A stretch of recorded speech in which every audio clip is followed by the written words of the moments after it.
Hi guys, I'm Desiree. And I'm Justine. And this is Sippin and Dishin. We sit down with our friends and get the latest dish, all while sipping on some yummy drinks. We talk about the things in life that make you want to laugh or cry or even temporarily lose your shit. We're real women. This is real talk.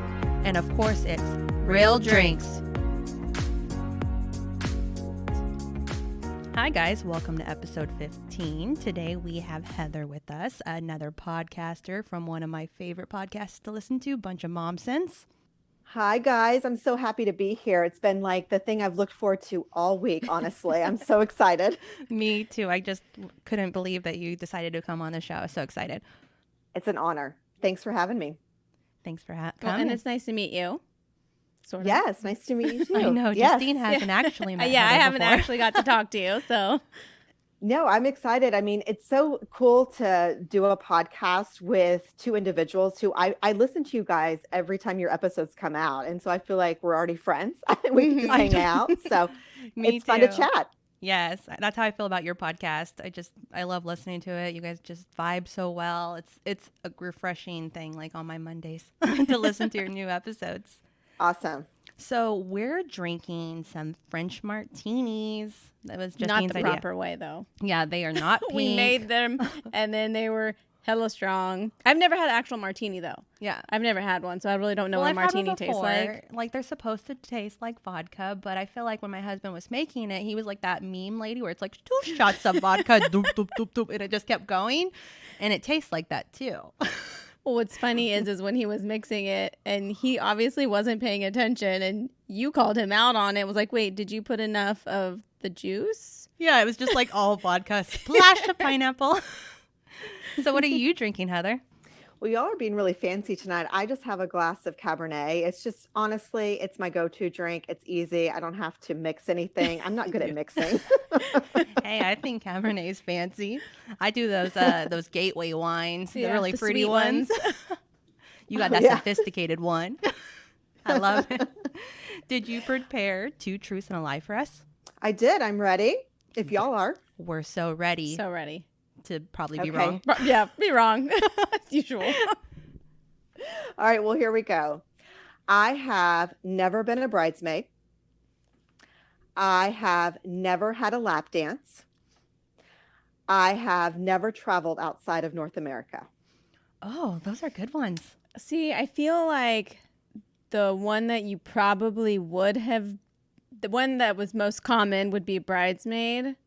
But I feel like because it's so common that maybe that's the lie. I was thinking that too. And I was thinking that she's trying to throw us off with the lap dance because I've never got one.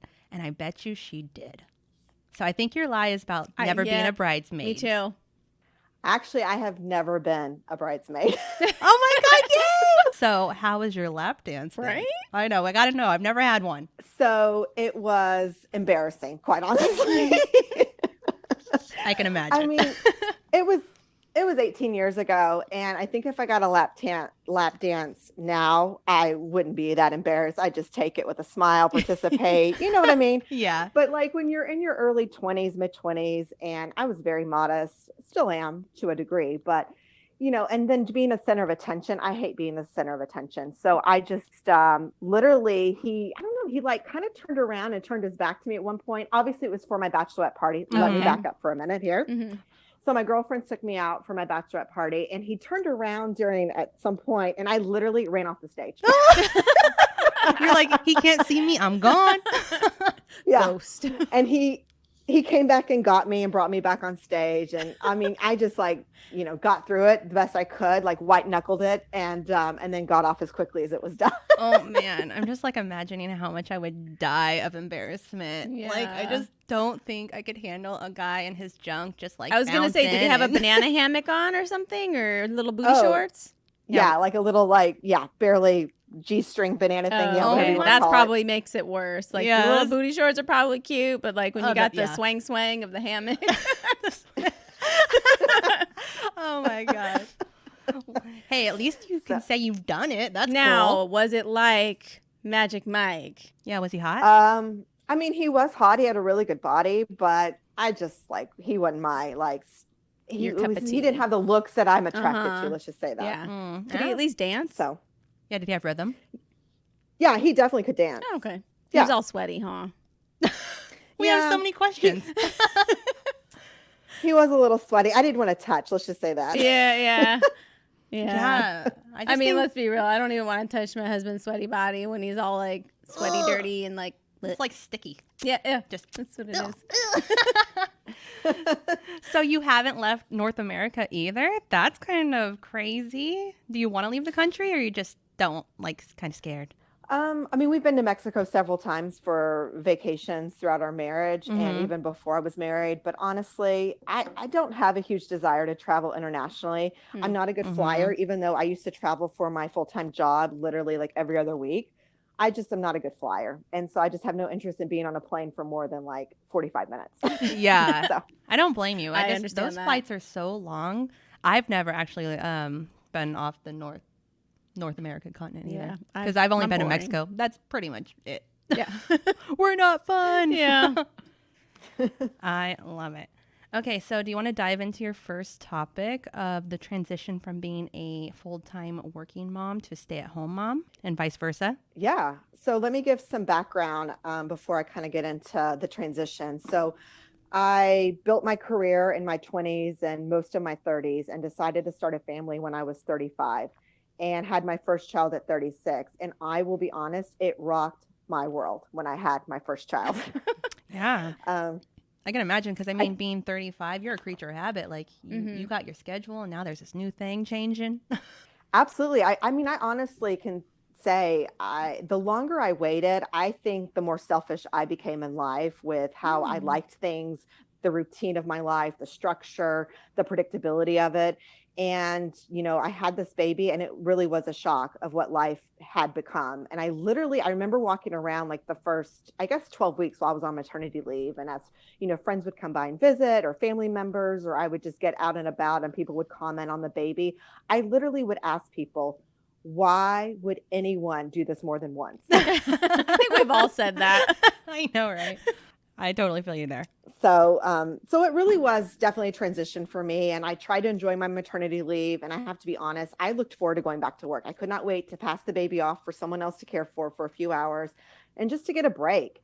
And I'm not embarrassed to say that. I was embarrassed at the time, but I'm not embarrassed anymore to say that, because I think that as I've gotten to make mom friends and had more, just candid conversations with other women, I think there's a lot of us that it is a shock. It's an adjustment. It's a lot of mixed emotions that come with having your first child. I think no matter what age you are. Definitely. And so I was just ready to go back to work. But as she hit that 6-month mark, I really started to embrace motherhood and the joys of the baby. She was a little bit more independent, I guess. And when she turned 1 is when I started to feel this pull of wanting to stay at home with her. And I remember telling my husband this, and he was shocked. He was like, "Are you sure?" Yeah. He's like, "No takesies, backsies." Yeah. Yeah. So, I thought about it for a few months, and finally I made the decision that I did really want to stay at home with her. And I think I was also at a point in my career where I was, like I mentioned earlier, I was traveling a lot, and I was really burned out from the traveling and being away from her. And I knew it put a strain on my husband. I mean, we were both working our careers full time, and we had both built up our careers that we were in and gotten to the positions we were by working really hard to get there. And, neither one of us were willing to sacrifice kind of our careers when we had a child. I mean, we used to paper, rock, scissors who was going to stay home with her when she was sick. I can totally understand that. Yep. Yes, I'm the same way. I was like, I'm too busy. Can you do it, hun? I got to go to work. I got some important stuff to do. Can you take one for the team?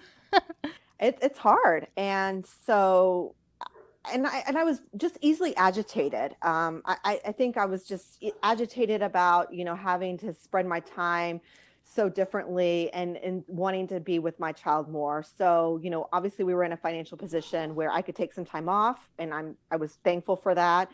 And so I gave my notice about 4 months after she turned 1 and started to stay at home with her. So it was a big adjustment, though, at first. And it still is some days, because you do lose a little bit of yourself when you make that change, when you're so used to going into a job and having interactions with adults and using your brain, challenging yourself to think differently and problem solve and, just I don't know, just think differently than you do mentally when your only interaction is with a 1-year-old all day. No, I definitely can relate to that because I feel like I experienced that a little bit like after I found out my daughter was autistic and I had to go through the process of like doing everything for her. Like I felt like all of a sudden my job didn't become as important to me. And for me, that's crazy because I'm a workaholic and I love it.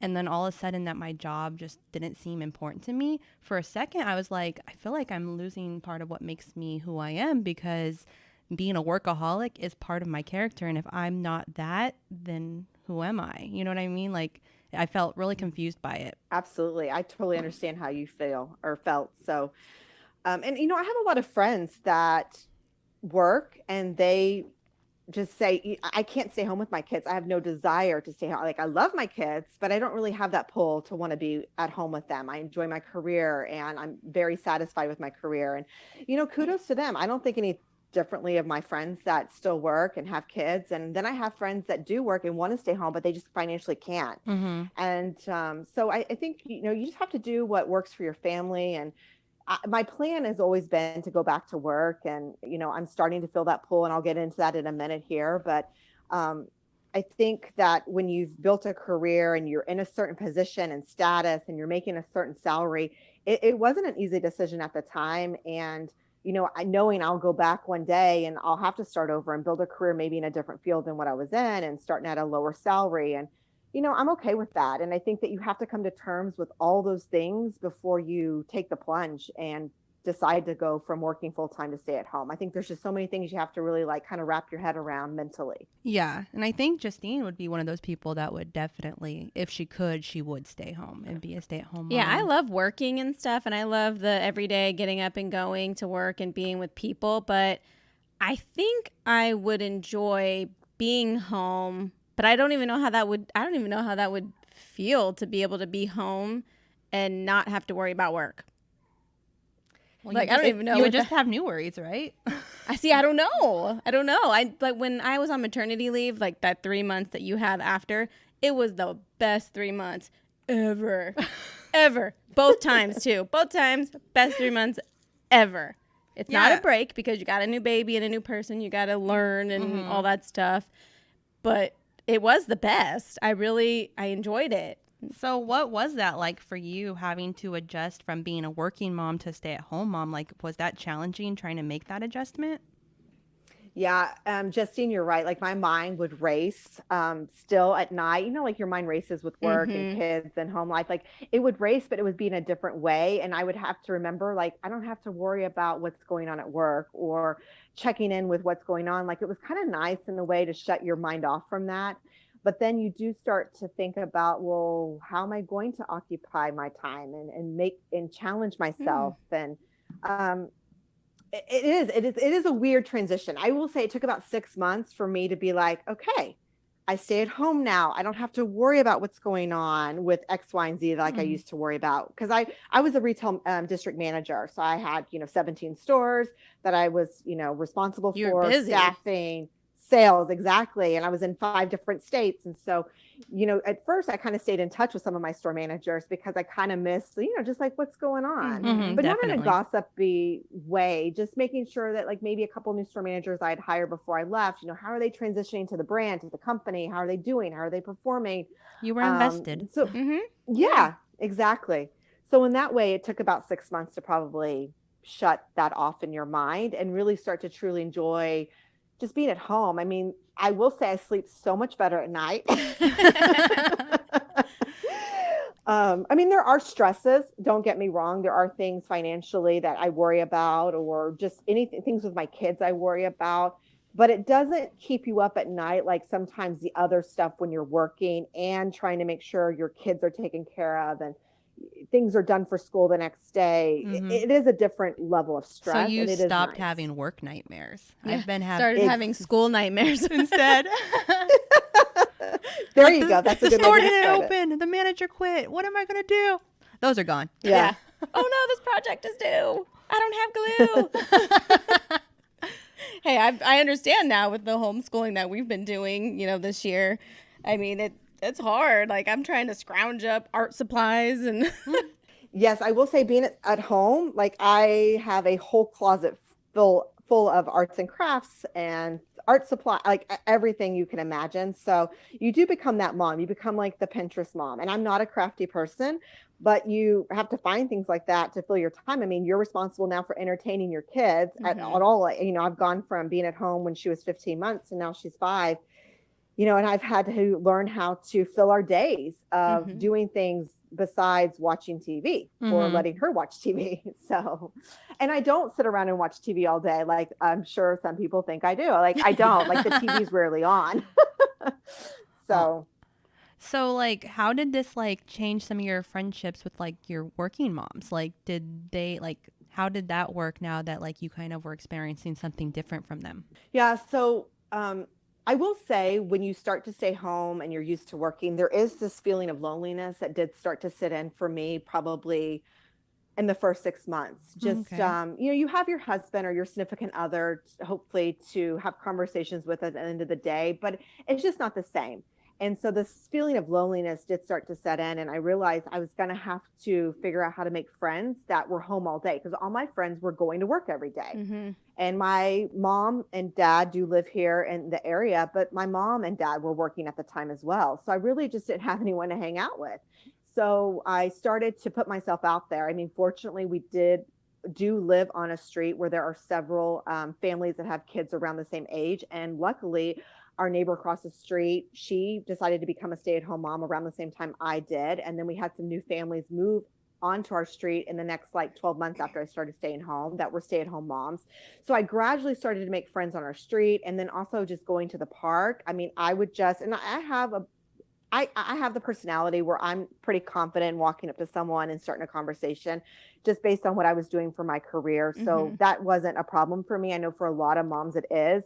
And I understand that that can be intimidating, but if you learn to put yourself out there at the park as you're pushing your child on the swing or just making small talk as you're in like one of those little like indoor play areas, I know it can be awkward, but you just start making conversation about the kids. If you compliment the mom on what they're wearing or something that their child's wearing or doing, it really kind of opens up the conversation. And then you start to realize, okay, you know, they live in my community or they go to the same places I go. Let's do a play date at Chick-fil-A one day, or let's do this. And so you exchange numbers. And I really just started to make random friends that way.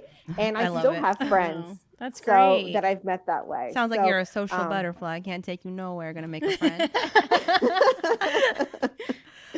But that's I wasn't always like that, but I've learned to become that, I guess. I think that's something that comes as like you get older and you mature, because I feel like I wasn't like that. I was not like that when I was younger. No, I am now. Me too. I'm like, you can't take me anywhere. I'm like, hey girl, I like your shoes. What you doing later? Exactly. Hey, but that's how you make relationships and everything. Well, so it sounds like you have a great community. I know. love that. I'm jelly. I'm kind of jelly too. I know.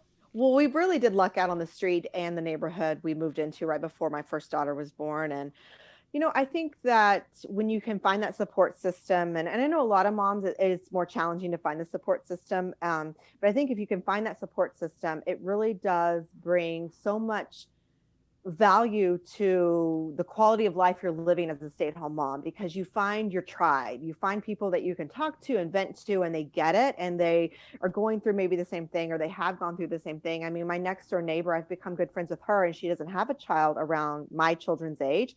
She has older children, but I find comfort in knowing that like she's been there, done that. And so I enjoy conversations with her where she can validate, you know what, this is normal, they'll outgrow this, or what you're feeling is normal. Yeah. And this too shall pass. So I think if you can just find friends who have kids, no matter what age, that works too.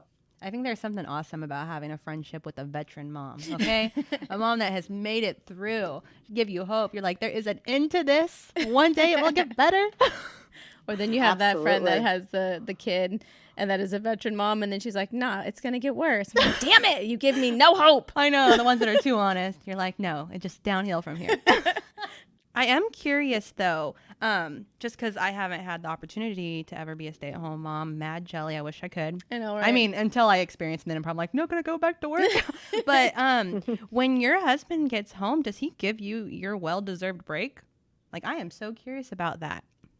You know what? I'm going to just say, first of all, I think it varies by marriage. And I think every marriage is different. But, and in our household, I think this is what I'll say. When I first started staying home, my husband told me, "You're now the CEO of our household. Oh, I love it. I love that. I trust you to make all the decisions that now have to be made about the house or just anything and everything that goes on with the kids, the dogs, grocery shopping, everything." Yes, he does give me breaks, but I also really enjoy being with my kids.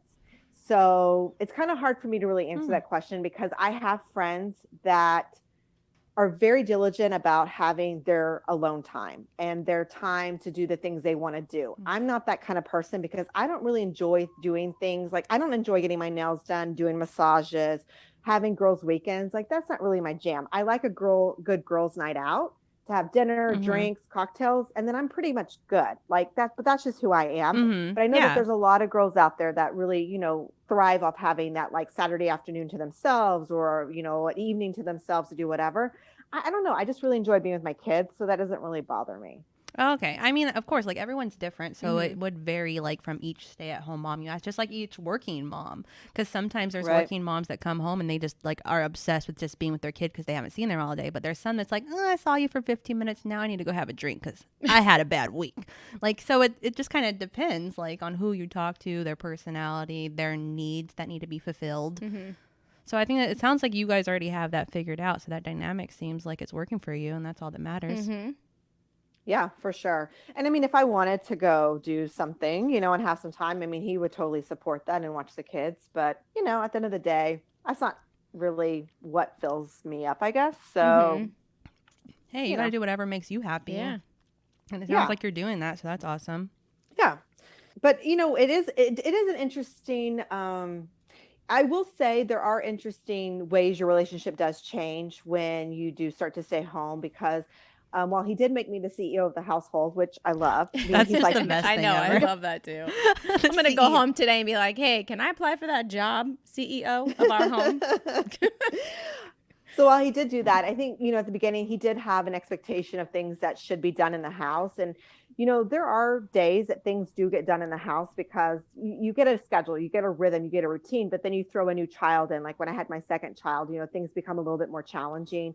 Especially when they're like those first 2 years. You've got, a child that's like on your hip constantly, following you around. They're your shadow. They're constantly undoing everything that you pick up in the house. Y'all know what it's like. Definitely. So I think he's evolved in what his expectations are as, we've continued my role at home. Like, for example, when I first started staying home with my first daughter, he would question why I would take a nap in the middle of the day with her. And I'm like, well, I could be out spending money. Like, I'm just taking a nap and I'm going to be a happier person because I've had, additional sleep. I'm the one that gets up with the child in the middle of the night. I'm the one that gets up first thing in the morning when she wakes up. I'm the last to bed. So, who cares if I take a nap? I mean, he's outgrown that, but I remember at the beginning, it was like, well, it must be nice to take a nap. Yeah. You're like, I deserve that. Right? Nap. Yeah. I worked hard all day. I'm tired. Exactly. I don't blame you. I would be doing that too. They do. Faux show. Yeah. But as I've been at home, and I think I'm going on like 5 years now, I have had another child since I've been at home. She's now 18 months old. And I am so thankful for the time I have had at home with my daughters, and I wouldn't trade it. I remember asking a lot of other women that were working that I was very close to, mentors of mine in my career and peers of mine at the time when I was thinking about leaving. And they all told me, do it.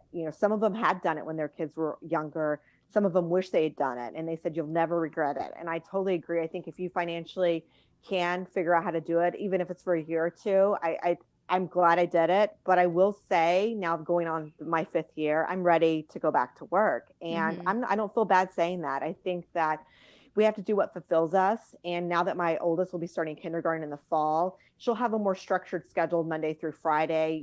She'll be in school. It won't be such a transition for her.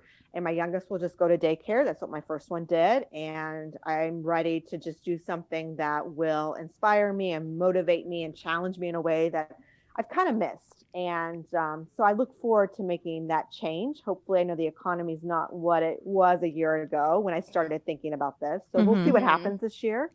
But yeah, that's still exciting. A new chapter. Yeah. Like going back to work. That's a huge step. That's awesome. Yeah. So I look forward to that whenever the time's right for us and for the economy and whatnot too. So Is there a type of flexible schedule that you would be looking for? Like for me, being a working mom, like I would love to drop my kids off and pick them up from school. Doesn't work because my schedule has to be, you know, whatever, 8 to 4:30 or 8 to 5. But I mean, is there like a schedule you'd like to have? I mean, ideally, I'd like to be able to take them to school, but there's after school programs I could put my oldest in, Oh, okay. and pick her up at like daycare hours, I guess, like Mm-hmm. between like 5 and 6:30. So that's probably ideally what we'll do. So we'll see when the time comes. I'd like to work from home some. I did that before, and it's kind of nice, a day or two to have at home just Mm-hmm. to get things, We've learned done that. behind We've the learned scenes. that, yep. We've learned that. We love it. I don't know how I'll go back. Yeah, I'd love to do that, or to be real, I wish that I had like something that I did great that I could own my own business. Right? Can I just be my own know. boss? Like, You're like, if there was one thing in the world that I could be really good at and make a business out of, that'd be I would great. love to do that. I totally agree. My husband tells me all the time, you should figure out this whole time I've been off. He's like, you should figure out something you can make or do and start an Etsy shop, or you should start this or that. And I'm just not creative. That's not how my brain works. I wish I So, was talented enough to be able to do Me something too. like that. They would. Me No one would too. want to buy what I make. Hey, there's no such thing as bad art. Is there though? There is I not. feel like that's what parents. I feel like say there's to some their ugly kids art to, out like, there, and people support make it. money on that ugly art. I mean, this is true. I mean, I guess it's is- like art is all about the individual, Yes. but I don't think I'm good at it. Do you want to dive into your second topic about how you Yes. started a podcast as an outlet? Is that kind of like related to like being a stay-at-home mom? Did you start that when you stopped working? Yeah, absolutely. Okay. It came later. I mean, we just started it last July, so I guess almost a year now. But it's Ooh. funny because we were doing one of our mom's night out, and just how you get with your girlfriends and you just start talking about. Mhm, that's exactly how ours happened too. Girls' night out. Yes. We should start a podcast. I know nothing like a little alcohol to make you brave, right? Yeah, Right, yep. definitely. So you guys were having a girls' night out when you kind of like thought about it with you and Jessica? Yeah, I mean, we were just talking about all the just like funny things that we go through as moms. I mean, and she works full time, so it's just in general, just things that all of us can relate to. And the mom friends that we've made, whether they're on our street or just in our neighborhood or that we interact with, that she interacts with at daycare, just some of these moms that you just kind of like roll your eyes and think, really? I mean, are you serious? So we just were talking and I just said, what we should start a podcast. And she's like, really? And I'm like, why not? I mean, there's so many podcasts out there in different platforms. And I think that when you start a podcast, you'll find your audience. And I think that we have eventually over time found our audience. We initially wanted to just start and talk about like mom things. And it kind of evolved into other things, but it was just kind of funny at the time because, Jessica's husband kept telling her that she needed to find a hobby. And so she's like, well, maybe this could be my hobby. I'm like, Yes. yeah, I feel the exact same way. exactly.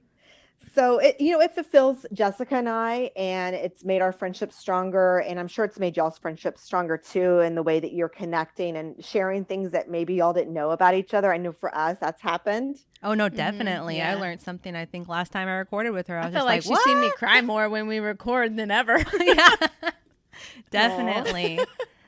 It seems like you and Jessica just have like a really great like chemistry together, and you vibe well. And I just like I enjoy listening to you guys just talk back and forth, and like it just feels really relaxing and like I'm there with you. That's what I love about it. I'm like I'm their third friend. Absolutely. Well, I appreciate that because that's the feeling we want people to feel when they're listening, and we hope people find it relatable because I think, like I've said this, I know already before tonight as we're talking, but I just think as moms, I know for me, I just find so much comfort and value when I know others are going through the same thing I'm going through. It's like a validation almost. And sometimes you just need to vent. You really don't want someone to like give you their opinion. You just need to vent and get it off your chest. And then sometimes you just need to hear like, this is normal. It's going to be okay. Or, you think that's crazy. Let me tell you what my kid's done, No, definitely. I agree with that. Like, I think, like, even though like every mom relationship with their kid is different and no mom's the same and this and that, but it's like at the same time we can all find a way to relate with each other because at the same day we're still part of the same fight that you're having. You're trying to raise. We're part of the same club. Yes, we're all in the same club, and we make a pact. Yes. We want them to raise them. We want them to survive. We want them to not be murderers. You know, we all got the same end goal, right? Like, just doesn't matter how you got there. Right. And I know that you guys have always had guests, and you know, when Jessica and I first started out, we didn't really plan on having guests, or we plan on having mom friends join us, but we realized some of our mom friends on our street and that we would hang out with, they really weren't interested in coming on and talking, and that's fine. I mean, no judgment, everyone do your thing, but we kind of were like, okay, well, who's going to want to really listen to her and I talk every week? So we started to have some other guests on, and we started to have a little bit kind of like the women supporting women is kind of our attitude. I know you guys feel the same way. And so we started to connect with other women entrepreneurs that were, you know, own small businesses in our area, and have them on to share their expertise or their field of expert, you know, what they're involved in, and just sharing their wealth of knowledge with us and our listeners and learning from them. And so it kind of evolved. The podcast evolved over time to having some really incredible guests that we didn't really plan on even having. We've met so many people, made new friends. Not everyone we have on is a mom. Most are. But, and we don't always talk about mom stuff, even though the podcast is called Bunch of Momsense. It's just kind of really just talking about a lot of just women things, and really more about just empowering and knowledge and sharing and making sure we're all building each other up. And that's why I love your all's podcast as well. I think that y'all have done a really nice job with the guests y'all have had, and really just sharing different walks of life that's out there and different experiences. And I think that when you can walk away from listening to a podcast, broadening, you know, your horizons have like opened up to other ways that people think and have experienced life. I think that's great. I think that's what I like to walk away with sometimes from a podcast. Yeah, 100%. I feel like I am a huge podcast fan. I love listening to them. I love recording them. Like, I just love everything about it. And I love the community out there. Like, I mean, that's how I met you. Just like all these different people with their different podcasts and different backgrounds, different topics. Like, everyone just seems so positive and wanting to connect with people. And I think if there's good vibes and everyone's trying to connect, like, what's wrong with that? Like, that's just kind of like what we're all trying to do, right? When me and Justine started this podcast, we knew we were not special. We were not the first people to come up with this idea. And we were okay with that. We just wanted to enjoy the fun and connect with people and talk and laugh and have a good time. And the fact that other people were doing it too, that doesn't affect our life. That, like, you do you, like, you know? Absolutely. And I think that's why I connected with your podcast and other podcasts I listen to, because you're humble and like you said, you know that, I mean, we know it too. We're not everybody's cup of tea at the end of the day. And so we have full awareness of that. You guys have full awareness of that. And I think if you go start a podcast and you put yourself out there, because it's different than starting an Instagram page or Facebook page. I mean, you were on record, you know, you're recorded saying and sharing things that are so personal. But I think that you're going to find your audience. And I think that that's what we've done. We've found our audience. We may not get a ton of listens some weeks, but we have the loyal listeners that keep coming back week after week. And at the end of the day, that's all I can ask for. And I know you guys probably feel the same. Oh, definitely. Yeah. Because I mean, even though like it's awesome to have people listen and relate to you, but sometimes doing a podcast is for yourself too, because it's therapeutic, right? Like, you get to sit down with your friends or other people and you get to talk about the things in life that are stressful or funny or this or that. Like, it's good for your soul. And the only difference is we're recording it because we want you to be able to listen to it too. And maybe us being a little too open, or us being a little too honest, or us being a little too real, maybe that will help you be more comfortable with who you are too. You know, like, it's okay to be whoever you are. And it's like, don't get me wrong, some people hate my poop talk, but I'm still going to do it. It's part of who I am. It's just it is not everybody's cup of tea. It's not everyone's cup of tea. It is quite funny. But hey, it's part of my character. Some people appreciate it.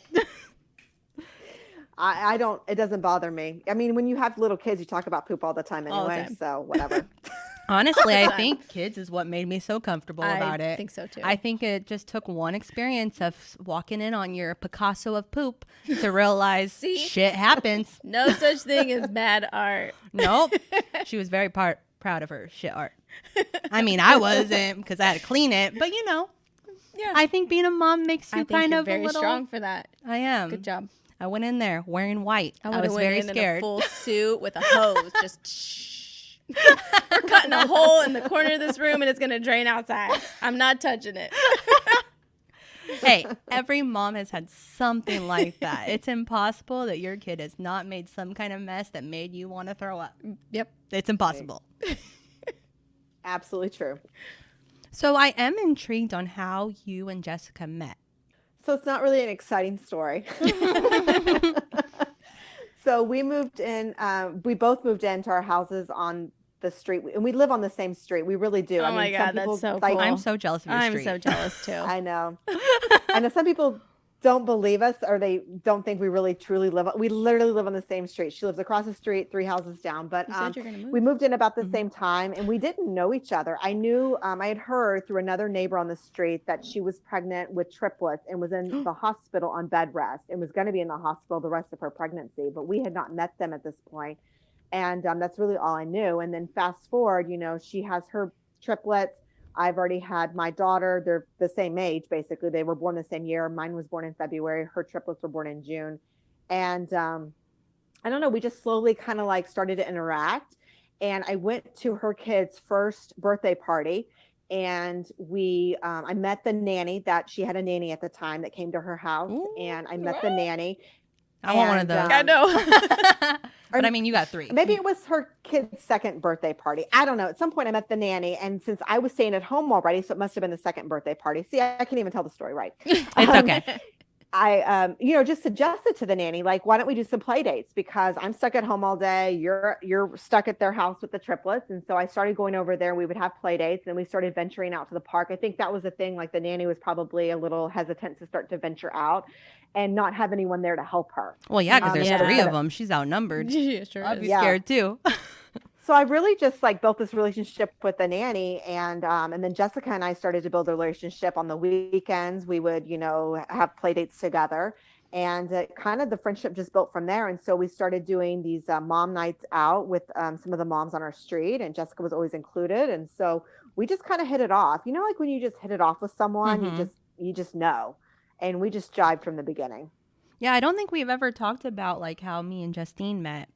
Our moms are best friends. Yeah. So we met at a very young age. And Justine is like a couple years older than me. So when you're young, that's kind of a difference because I'm still playing with dolls and you're like in junior high, and then so as you get older, right? Right. So, but once we kind of hit like adulthood, where I think maybe I was like 19, where age 20. doesn't matter. Yeah, when age no longer matters, we just started hanging out and we connected instantly because first of all, we already felt like family. Already knew each other. Yes, our moms were best friends. And then Justine is like the most easygoing person ever. Like she's chill. I'm the opposite. I'm crazy. I need a schedule. So it's like I needed someone in my life like Justine to like level out the crazy. She's chill. I'm not. You can't have 2 crazies, right?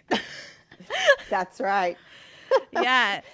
No, I mean, it's interesting who I don't know. It sounds like y'all know this too. You just meet someone and you just know that like you have a lot in common, even though you may be completely opposite people on paper. And it sounds like you guys kind of are a little like that too. And that's how we are too. Yeah, that's what I like about your guys' show. Like when I listen to it, I love the different perspectives you guys can bring because Jessica is a working mom of 3 and then you're a stay-at-home mom of 2. And like, so it's different dynamics, but like the way you guys can relate to situations, I love that it doesn't separate moms. Like it shows that 2 different kinds of moms are so similar and they vibe so well and they get along. And it's like, that's what I love about your show because I hate this like mom divide, like, oh, my kid's perfect. Your kid sucks. I don't want my kid around your sucky kid. Like you guys are obviously in different situations, but you guys still can relate like just as being moms. And that's amazing.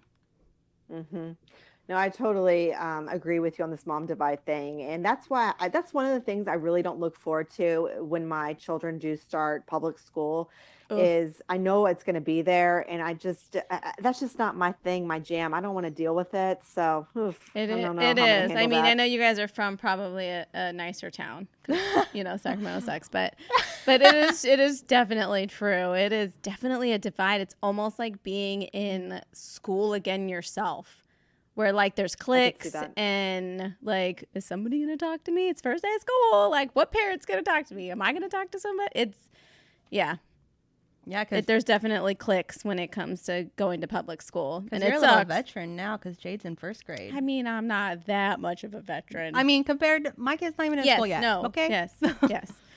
But yeah, you're right. It's clicky. Yeah, I already foresee there being this divide between the moms that stay at home and are able to volunteer other time to be the homeroom mom or the PTA mom. And then you've got the moms that work full time that don't have the time to be up there and face to face all the time with the teachers and staff. And so I'm like, oh, I just know what it's going to be like. I can already see it. Oh, Yeah. me too, girl. Okay, I know It's a thing. I'm gonna be Yeah. that mom that brings the store baked goods, and then there's the other moms that spent all day baking. There's two types of us. I know which one I am. See, I tried to be in the middle because I really want to be there. Like her first year at kindergarten, I really wanted to be there. So I volunteered as much as I could, even though I was working. But then there was other times where I was like, God, I just can't. Can't. And Yeah. another thing is my husband's the cook, not me. So if there is fresh baked goods, it's from him. Oh, no. My husband Okay. would murder those baked goods. No, like They wouldn't even make it. He'd burn them and then he'd eat them. Oh, dang. No, my husband's constantly trying to put me to shame. He's like, baking banana bread, baking cookies. He's like, oh, look, the DoubleTree recipe. Let me make those. Let's give them to the neighbors. And then I'm like, they're going to think I made those, babe. You can't be giving them false hope. I'm not a cook. They'd be burnt. They're going to walk out and be like, hey, can I get that recipe? Oh, what? Hold on, no, I didn't make no that. idea what you're talking about. What are you talking about?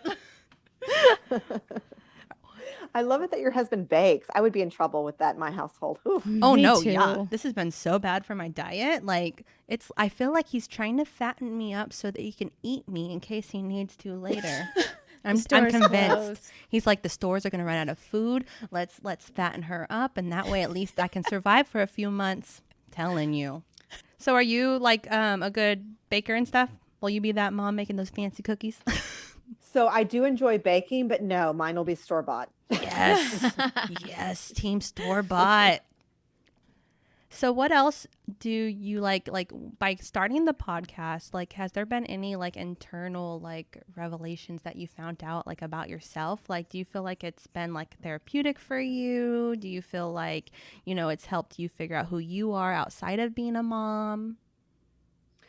Definitely therapeutic, and didn't really think it would be, but it's just nice to sometimes talk about things that I normally wouldn't talk about. And we try to approach the episodes that Jessica and I do. We really try to approach them by just turning the microphones on and recording and just starting to talk. I mean, we kind of have an outline of things we want to talk about, but I think it's just better when you talk off the cuffs as two moms. I think that's when it's more relatable, and you get into topics and subjects and you talk about things that are just going to be more real. I think it comes across when it's too scripted. We've had guests that are too scripted, and I think it comes across in those episodes. Mm-hmm, So, definitely. but yeah, definitely therapeutic. I think it's also helped me just build my confidence, not so much the talking on the podcast, but when you have a podcast, you have to promote it through social media.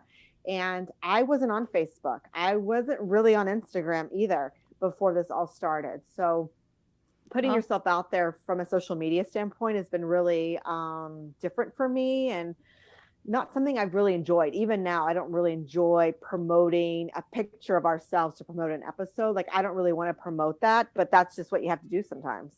Oh, see, I love Instagram. She's all teaching me about how it. to use it. Yeah, Justine's the one that's like, what's Instagram? Yeah. How do you post stuff? Hold on, people, hashtag, what's that? But no, like, I get what you're talking about. I even didn't realize how much work all of that would be, because I thought, like, when starting a podcast, it's going to be so fun. I have so much great things to say. I can't wait to have interesting people on to be able to talk about what's going on in their lives. But I didn't realize, like, having a podcast is actually a lot of work.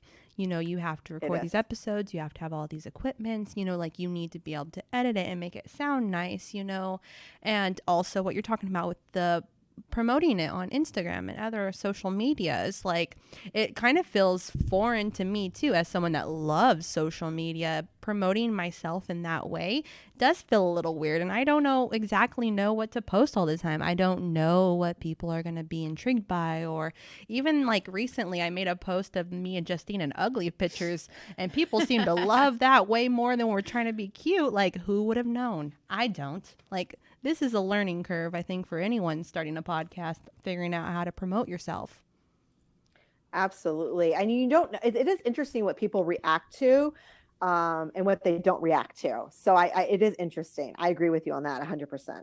Yeah, like I didn't even expect like how much work it would be. Like I didn't know, like, even though, like, don't get me wrong, like I love this, I'm very passionate about it, it's been a great outlet for me. I feel like I've discovered who I am even more than I already thought I did. Yeah. And like even talking with all these different people has brought out so much of myself that I didn't realize that I needed to bring out. Like all of that is amazing. But like the work, it is almost like having a second job. Well, maybe a third job, because I'm a mom. So I got my job, my mom job, and my podcast job. I'm a busy lady. Part-time. You got wife in there too. Oh, You got wifely duties. fine. I guess I'm a wife too. If I have to be. Don't listen, Kirk. Ooh, does your husband listen to your podcast? No, he does not. Not It's a husband thing. Not that I've told him he can. He just doesn't for whatever reason. So, and that's fine. I don't really care. That seems really common. My husband absolutely refuses. He's like, I think he told me, he said, I listen to you guys gossip and bitch all the time. Why would I want to do it in my free time? That's exactly what my husband says. He's like, I've got enough of you. Yep. They've got a point. Yeah. I agree. Is there anything else you want to say about your podcast? Right? Like, why don't you promote your podcast too? Sure. So it's called, like I said earlier, Bunch of Momsense, and you can listen on any podcast platform, and we're on Instagram and Facebook. The handle's Bunch of Momsense. And if you want to check us out, we'd love for you to give us a listen. I don't know. I don't want to compare the two, but I do feel like it's a very similar type podcast where we're just Jessica and I are chatting, and we have guests, and we try to have a lot of fun and make you laugh. It's not too serious. No, I think it's totally okay to do that. I mean, that's part of the reason I like yours so much, and I can relate to it so much. I know when I listen to podcasts, I'm always looking for the next one that's just as similar, so that I'll like it. I mean, we like what we like. So good chances our listeners would like you too. Ooh, yes, vice versa. One last question. How did you guys come up with your name? I really want to know. Okay, so after that night out of a lot of wine, we came home, and I told my husband, and he was like, "Are you serious?" And because he's, like I said, he's been wanting me to get a hobby, basically, and do something with my time, in a good way, like to be, like to use my skills other than just being a mom. He wants me to explore the opportunities, and so he's like, "Oh, are you serious? This is awesome! I'll get all the equipment." And I'm like, well, what are we going to call it? And he literally was like, how about just Bunch of Momsense? And so I was like, oh my gosh, okay. I love it. Wow, I love awesome. That's a great story. So your hubby came up with it. Good job, hubby. I know, a hashtag win. So Heather, do you want to do some bull questions with us? Sure, love to. Okay, Justine, you pick one first. Okay. Let's hope it's a good one. I know, sometimes we get pretty they're deep so ones. sad. Yeah. That's usually when I cry. The bull questions get her every time. What are the top 3 things on your bucket list? Ooh, you go first, Heather. Oh, man. I know. Oh. I know. So I know I said earlier I didn't have any desire to travel internationally, but I actually would, when my children do get older, I would love to go to Europe with them. Mm-hmm. So that would definitely be on my bucket list. Let's see. Second, I would love to build a house, like from the ground up. Pick up I know it seems intimidating and stressful to some people to pick out every little like detail of a house, but I would love to pick out every door handle, door pull. I like I'd be that family home. That'd be a forever home. Passed down generation to generation. I like that one. Yeah.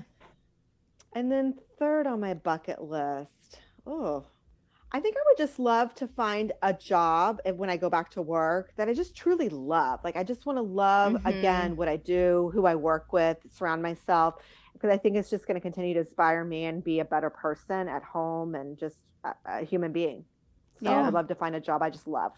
Oh, I love that because I feel like I'm a firm believer if you have a job you love, it's a forever thing. Yep. Because I feel like it's so hard to wake up every day and go to some place you hate, right? Like that's really good goal. Have you thought about yours? I think I got mine, but mine are like, see, Heather has great like life ones. Mine are super dumb, but No such thing as a dumb. Okay. Fine. Okay. Fine. Okay.